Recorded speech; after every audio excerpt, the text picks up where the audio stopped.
Ça, c'est une victoire qui fait plaisir. Salut à tous les amis, salut YouTube, c'est Mika, on se retrouve pour le débrief du match entre l'Olympique Lyonnais et le Stade Rennais. Victoire de l'OL 4-1 au terme d'un match qui est globalement bien maîtrisé, un vrai bon match de foot. Et je ne vous cache pas que là, il est 23h04, je n'ai qu'une envie, c'est faire le débrief et revoir le match. Parce que vraiment, on a vu du bon football. Il y a un petit moment environ de 15-20 minutes qui est moins bien que le reste, mais dans l'ensemble du match, je dirais une prestation sans pitié où on a littéralement marché sur Rennes, en prise technique, en prise tactique, physique, bref, bravo aux joueurs, bravo au staff, ça fait extrêmement plaisir de voir un match comme ça qui est abouti quasiment de bout en bout. Franchement, ça c'est une belle soirée de foot et j'imagine que vous aussi les gones, vous avez kiffé ce match de l'OL, franchement ça fait vraiment très plaisir. Avant de commencer les amis, si le débrief vous plaît, pensez au petit pouce qui fait toujours plaisir, pensez aussi à commenter, pensez à me dire vos différents points de vue sur le match, points forts, points faibles, homme du match, qu'est-ce qui pour vous a été le tournant du match, dites-moi tout de vos impressions sur le match et enfin si vraiment vous aimez le contenu, pensez à vous abonner et enfin activer la cloche pour ne rien manquer et savoir quand tombe le contenu sur le 11 lyonnais. C'est parti les amis, donc une très belle victoire de l'OL 4-1, il y a strictement rien à dire, ça fait plaisir parce que il y a eu des matchs récemment où tout n'a pas été positif pour nous, des fins de match qui laissent un sale goût dans la bouche, mais là vraiment les amis, on a vu un très bon match de foot, une vraie belle soirée de foot. Comme la Ligue 1 en produit parfois pas assez, mais là un vrai bon match avec une équipe de l'OL qui savait ce qu'elle voulait faire et en face une équipe de Rennes qui n'avait pas les armes, je pense. Oui vraiment, je pense qu'ils n'avaient pas les armes pour lutter contre ce que nous faisions avec et sans ballon. Franchement, bravo, parce que ça n'a pas tout le temps été facile pour nous. Récemment, il y a eu des matchs qui ont fait mal au crâne. Manchester à Old Trafford, le derby évidemment qui est venu achever la semaine terrible pour nous, chers Lyonnais. Mais ce match-là, il fait du bien et d'une certaine manière, il nous réconcilie avec le foot qui nous a tant mis à l'épreuve au cours des derniers jours. Alors, si on revient sur l'histoire du match, pour moi, c'est la suivante. Alors, en termes de match, qui je dirais est moyenne plus correcte, on va dire, je n'ai pas trop aimé durant les 5 premières minutes, on va dire, le manque d'attention de nos joueurs sur le marquage des Rennais. Il y a eu 2 séquences où trop facilement les Rennais trouvent Kalimundo dans la verticalité, tout seul il peut enchaîner, frapper. Il y avait un petit temps de retard. On sent que l'OL n'était pas forcément très présent à l'allumage du match. Bon, c'est comme ça. Mais ce qui m'a plu, c'est qu'on a très vite corrigé le tir. Et je dirais que dès la 10e minute de jeu, on voit un OL qui assume et qui met une emprise technique sur le match qui est sans débat, sans contestation possible. Je pense que là, les Rennais, ils ont compris quasiment dès l'entame du match qu'ils ne pourraient, en tout cas techniquement, rien faire de mieux que nous. Ça, c'est bien. Dès le départ, on a dit, voilà, c'est chez nous, on est chez nous, on veut les 3 points, et techniquement, on va vous bouffer. Et durant une mi-temps, on les a pris, on a fait bam, bam, bam, et il y avait 0 solution pour eux. Quel kiff. Parce qu'il faut le dire, cet OL-là que j'ai souvent tensé, critiqué pour ses petites lacunes, qu'on a tous vu en Ligue 1 et en Europe, il n'y a pas de surprise, les petites déconnexions mentales, les lacunes parfois défensives. Mais quand tu vois un OL comme ce soir qui assume et qui dit aux Rennais ouvertement dans les yeux, vous n'aurez pas le ballon, vous ne le verrez pas, et quand nous on l'aura, on vous fera très mal. Ça, c'est l'histoire du match. Et pour être très précis, j'avais dit en avant-match sur la chaîne que pour moi, la clé du match, c'était l'apport des pistons du 3-5-2 de Bay, Assignon à droite, Truffert à gauche, et là, ma foi, le staff Fonseca et les joueurs ont fait un énorme travail, il faut le souligner, un énorme travail tactique, physique pour venir cadrer, serrer Assignon et Truffert qui ont eu un impact, je dirais, extrêmement atténué lors de ce match contre le Stade Rennais. Donc bravo aux joueurs, bravo au staff. Grande maîtrise. Alors je reprends le fil du match, parce que je m'égare un petit peu. Je reprends le fil du match. Donc durant une mi-temps, domination technique, tactique, physique, sans partage, sans débat. L'OL maîtrise absolument tout, de A jusque Y, en termes de foot. Voilà, il ne laisse quasiment rien aux Rennais, si ce n'est quelques petites situations toutes gentillettes en transition, mais franchement quasiment rien. Maîtrise totale. Et moi, à la mi-temps, je me suis dit, voilà, c'est ça qu'on veut voir de l'OL. Cet OL-là qui doit logiquement, en Ligue 1, bah, je dirais 9 fois sur 10 écraser tout le monde, à peu de choses près. Quand tu vois le matos que tu as en 4-2-3-1 avec Matic dans le cœur du jeu, Tolisso qui fait un match de bison, c'est un buffle. Tolisso, Corentin, si tu m'écoutes, tu es un buffle. Coco, tu es un bison qui écrase tout le monde et qui montre à tout le monde que tu as ta place en équipe de France. Bravo Corentin. Matic, Corentin Tolisso, Cherki, Almada, Lacasse qui fait plutôt un bon match. Quand tu cumules autant de bons joueurs dans le cœur du jeu, très axiaux, bah ouais, t'as une emprise technique sur le match qui est au-dessus. Bah, c'est évident. Et dans une Ligue 1 qui est homogène et pas tout le temps en bien, quand tu as autant de profils qui sont forts techniquement, intrinsèquement, bah oui, tu domines les matchs. Et quand en plus tu viens sublimer tout ça par un Fofana qui a été électrique à gauche et qui a fait mal sur, on va dire, une grosse mi-temps, et quand tu as en plus une structure d'animation offensive qui te permet d'avoir une largeur bien occupée avec Maitland-Niles bien à droite, dans un rôle de piston assez offensif, et quand tu as à gauche aussi un binôme qui a marché tellement bien ce soir avec Tagliafico, tellement intelligent tactiquement, hargneux, qui vient compenser à gauche, qui peut apporter, dézoner, se recentrer, et qui permet aussi, il faut le dire, d'instaurer pour Fofana du 1 contre 1 parce que lui, Fofana, il s'est réaxé,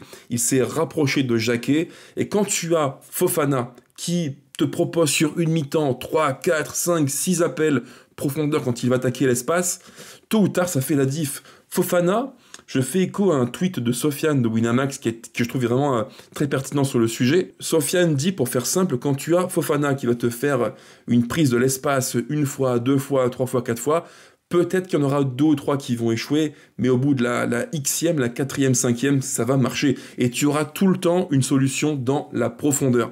Ça change tout. Ça change tout. Fofana, il a manqué cruellement à Old Trafford. Il a manqué cruellement aussi récemment. Mais ce joueur-là, il a un profil qui est tellement différent et qui est indispensable dans ce football d'aujourd'hui, qui est entre guillemets moderne, qui valorise ces profils de changement de rythme, de rupture, qui vont accélérer, qui ont beaucoup de volume, qui peuvent dans du 1 contre 1 faire mal. C'est décisif, c'est super important. En fait, je l'avais dit en avant-match aussi, mais le Stade Rennais de Bay, c'est un 3-5-2 qui, dans le cœur du jeu, a une énorme densité physique, avec Matouziwa, Djawi Cissé, Fofana, et 3 centraux, plus 2 pistons qui vont venir colmater le tout. Tu as une énorme densité dans le cœur du jeu. Et il te faut, dans les espaces réduits, quand le temps presse et quand l'espace est réduit, il te faut des profils comme Malik, Fofana, qui vont créer du 1 contre 1 et qui vont déséquilibrer un bloc. Ça, c'est tellement important. On a eu durant trop longtemps un Noël qui était sympatoche à voir techniquement, pas mal, propre, voilà, de beaux joueurs de foot, mais hyper axiaux, hyper concentrés dans l'axe. Là, Malik, il t'apporte cette verticalité qu'on a tant et tant déploré au cours des dernières semaines. Donc franchement, une animation de très très grande qualité. À la mi-temps, l'OL est devant fort justement, il n'y a aucun débat possible et je pense que tous les Rennais qui ont vu le match diront comme moi, s'ils sont honnêtes et sincères, que l'OL a largement mérité d'être devant et de gagner le match. En seconde mi-temps, alors là, c'est le retour de l'OL que l'on connaît trop bien malheureusement, qui a des temps de déconnexion mentale dont je parle quasiment toutes les semaines à chaque débrief. Malheureusement, c'est un petit peu estampillé Mika pour le coup, les déconnexions mentales. Alors ça, c'est le problème de l'OL. Il y a des moments du match où, pour je ne sais quelle raison, on se dit tout va bien, on maîtrise bien, on est bien, nickel, pas de souci, mais il suffit d'un petit moment où, là, c'est la couille dans le pâté, c'est l'erreur qui va tout faire basculer, et là, c'est en l'occurrence le cas de Thiago Almada qui fait un geste. Franchement, Thiago, je crois qu'il a craqué son slip.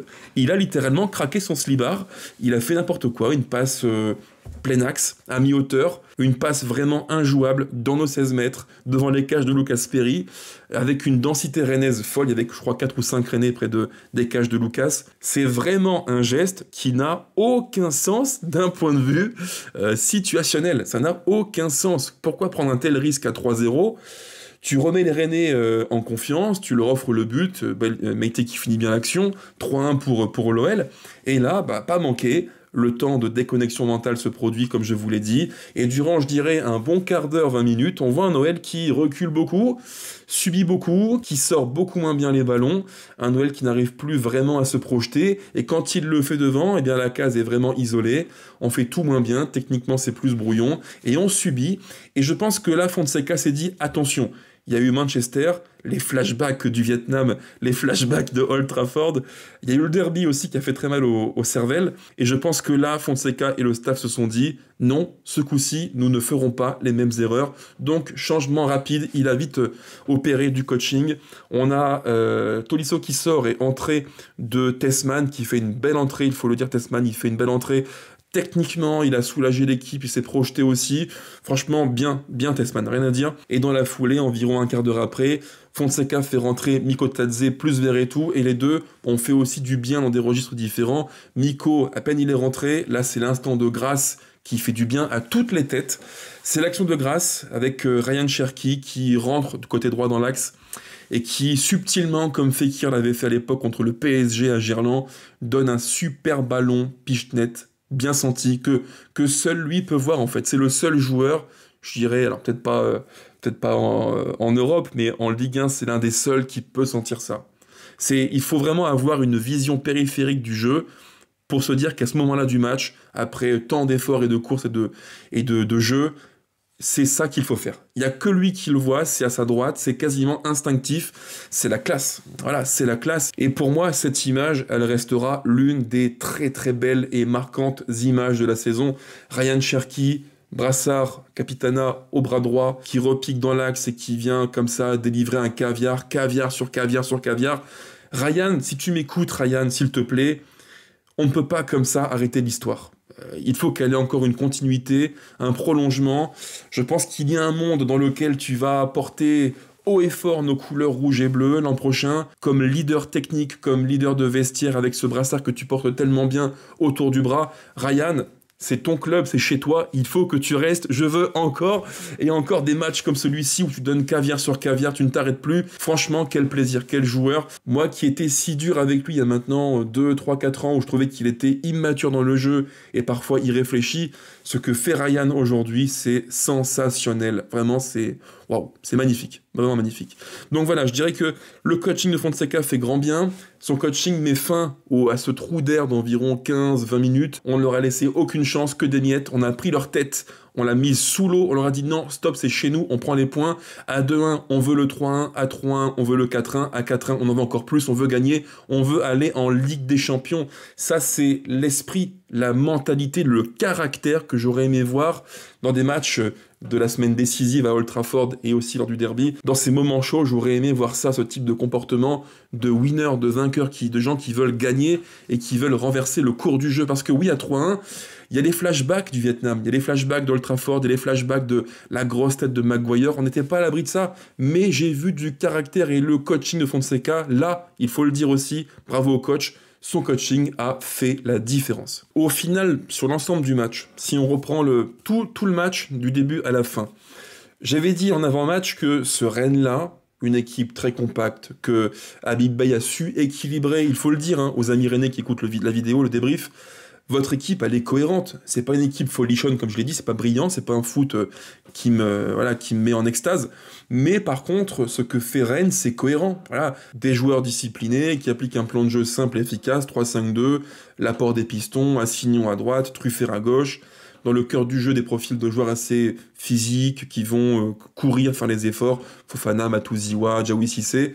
Voilà, il n'y a pas de surprise. On a vu un Rennes qui a fait du Rennes, comme je l'ai vu à Bollaert lors du match Lens-Rennes, comme je l'ai vu à la télé à de multiples reprises. Rennes a fait du Rennes, en fait. Mais dans ce match-là, et ça c'est la morale de l'histoire, même si Rennes a réussi à jouer sa partition, une équipe solide, cohérente et groupée, disciplinée, un OL à son niveau a juste mis les points sur les i. Alors si on s'arrête sur les cas individuels, top et flop du match, alors pour moi les amis, dans ce 4-2-3-1 et l'apport des remplaçants, c'est compliqué de dire un tel a été top du match, parce que j'ai tout aimé au final. Honnêtement, il n'y a pas un joueur qui m'a déçu, j'ai tout aimé. Voilà. Alors oui, il y en a quelques-uns qui sont un petit peu au-dessus, évidemment, j'en parlerai après, mais vraiment, c'est un match complet. Voilà, j'ai tout aimé, et je vous le dis, je le répète, je veux revoir ce match, je vais me le refaire après en replay, parce qu'il y a eu tellement de belles séquences de jeu que c'est le foot que j'aime.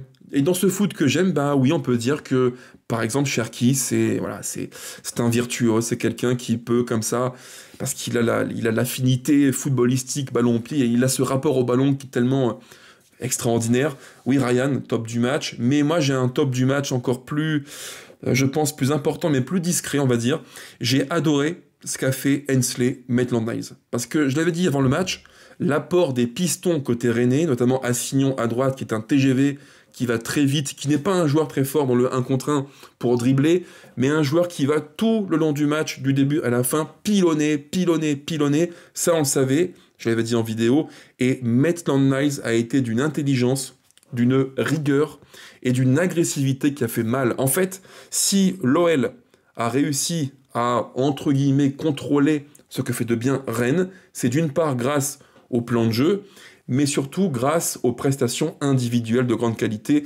Et dans ce registre, Maitland-Niles, bravo, c'est l'un de mes tops, si ce n'est mon top du match. Je pourrais dire aussi, évidemment, Tolisso qui fait un match de bison, de buffle, Corentin, c'est incroyable. Quel match, lui qui s'est pris en plus un sale coup lors du derby, qui revient maintenant. Waouh, chapeau bas l'artiste, hein, c'est vraiment, c'est fort, c'est vraiment fort. Dans tous les registres, récupération, projection, c'est top. Vraiment top du match. Donc je dirais, oui, je dirais Cherki, Maitland-Niles, Tolisso. Bravo à vous tous, les gars, et tout le reste aussi. Hein. C'est une très bonne prestation de l'Olympique lyonnais. Et tant qu'on y est, je veux aussi dire bravo au staff. C'est mon autre top du match parce que le staff a bien compris ce que faisait le Stade Rennais. Trop souvent, j'ai dit, Fonseca veut opposer quelque chose et pas imposer. Ce soir, il a voulu avant tout imposer. Il a imposé ce que son équipe fait de bien au Stade Rennais. Et pour moi, si à la fin il y a 4-1 pour l'OL, c'est pas que lié au match des uns et des autres, c'est aussi lié à l'animation. Parce que quand tu parviens par ton organisation à limiter ce que fait de bien Rennes, c'est bien. Quand tu parviens par ton organisation à annihiler, à annuler ce que fait Rennes, c'est encore mieux. Mais quand tu parviens non seulement à annuler ce que fait de bien Rennes, et en plus à imposer ton foot, là c'est le top du top. Donc tactiquement, c'est aussi, il faut le dire, la victoire du staff et du coach qui en tout point, comme les joueurs, ont fait un très très bon match qui fait franchement plaisir. Maintenant, côté flop du match, honnêtement les gars, j'en ai pas. Ce serait assez ridicule de vous dire qu'il y a un joueur qui m'a déplu. J'ai tout aimé. Même Verretou, qui fait une entrée voilà, correcte sans plus. Il n'y a aucun joueur en dessous de la mêlée. Tous ont fait leur match. Donc les flops, on oublie. On verra ça plus tard, en tout cas le plus tard possible, je l'espère. Bravo aux joueurs, vraiment, en tout point. Super match de foot. Maintenant, petit point au classement. Qu'en est-il pour l'Olympique lyonnais? Et au classement, écoutez bien, ouvrez grand les oreilles, l'OL repasse quatrième de la Ligue 1, notamment grâce à la différence de but. Et ça, c'est aussi l'un des gros coups du week-end, parce que dans un week-end où Monaco fait un nul, c'est vrai, ce qui est bien pour nous. Dans un week-end où Nice bat le PSG, c'est moins bien pour nous, où Strasbourg aussi bat les Verts, évidemment, il fallait impérativement gagner. Mais gagner en mettant un vrai tarif au Rennais, ça fait du bien aux têtes et comptablement. Le classement est le suivant. L'OL 4e 54 points, Nice derrière nous 54 points aussi à la différence de but, Strasbourg 54 points, c'est carrément fou, il y a 2, 4, il y a 6 équipes qui se tiennent en 2 points, c'est un truc de malade, et devant nous, donc 3e Marseille 55 points, Monaco 2e avec 55 points aussi, Marseille jouera demain son match de Ligue 1. Voilà, c'est le classement à l'instant T. L'OL est 4e, mais que c'est difficile. C'est vraiment tendu et jusqu'à la fin, il faudra être bon. Et je pense que sur les 3 matchs qu'il reste pour nous, donc Monaco, Lens et Angers dans mon souvenir, Lens, Monaco, Angers, à mon avis, il faudra être quasiment irréprochable. Moi, je mise sur un 3 sur 3, donc 9 points. C'est quasiment, je pense, la recette pour aboutir au top 4 en Ligue 1. Je suis vraiment super heureux d'avoir pu parler du match avec vous après la déconvenue du derby, après le traumatisme de Old Trafford. Coucou Harry Maguire. Enfin, une belle victoire qui relance l'OL vers les sommets et la Ligue des Champions. Ciao, ciao les gars. Allez l'OL plus que jamais. Ce blason, il est juste magnifique.